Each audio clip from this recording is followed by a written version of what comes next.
How much do you think a person makes just to hold a "Stop Slow" sign on a dusty road? 50,000? 80,000? In the state of Victoria, Australia, the answer was $200,000. But here is the real kicker: these weren't just lucky workers. Explosive allegations from a government inquiry have revealed that many of these highly paid traffic controllers were actually strippers hired by union bosses to work the roads by day and provide entertainment by night. Welcome to the most disgraceful business scandal in Australian history. A $15 billion black hole. Where your tax money didn't build infrastructure, it funded a criminal underworld. Today, we go inside the fall of the CFMEU and the rotting from the top that paralyzed an entire country. To understand this heist, you have to look at the Big Build, a $100 billion infrastructure project meant to modernize Australia. It was a gold mine, but not for the public. The CFMEU, the nation's most militant construction union, turned these government-funded sites into their private ATM. Through a system of ghost shifts, workers were getting paid for hours they never worked. We're talking about unskilled laborers taking home $6,000 a week, while hospitals were running out of beds and fire trucks were literally falling apart. While you were struggling with the cost of living, your taxes were being siphoned off to fund a $15 billion party you weren't invited to. But the root went deeper than just overpaid signs.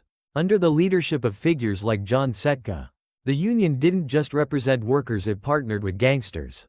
The Watson Report, a bombshell document that the government tried to keep secret, reveals that government-funded sites were infiltrated by outlaw bikie gangs, heroin traffickers, and even convicted killers. These weren't just rumors. These criminals were appointed as safety offices and delegates, using their positions to extort contractors and run drug distribution hubs right in the middle of major highway projects.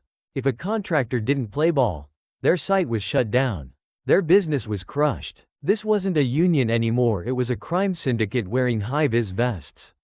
Now, here is where it gets truly sinister. How did this happen for years without anyone stopping it? The Watson Report alleged that the Victorian government didn't just ignore the corruption, they cowed to it. Entire chapters of the report, which pointed the finger at the Labour government's close ties to the union, were mysteriously deleted or redacted before the final version was released. Premier Jacinta Allen, who was the minister in charge of these projects for years, claimed she didn't know. But critics are asking the obvious: how do you lose $15 billion? $5,000 for every single household in the state and not notice a thing?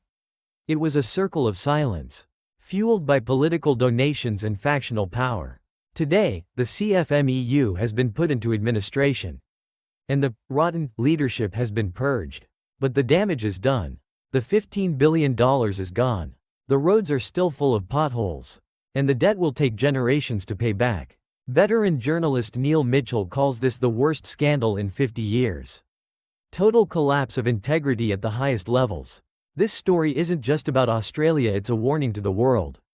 When money, power, and crime collide under the protection of the state, the bill always lands in your mailbox.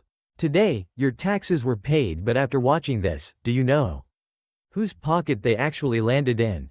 Subscribe to stay informed on the next deep dive into the shadows of big business.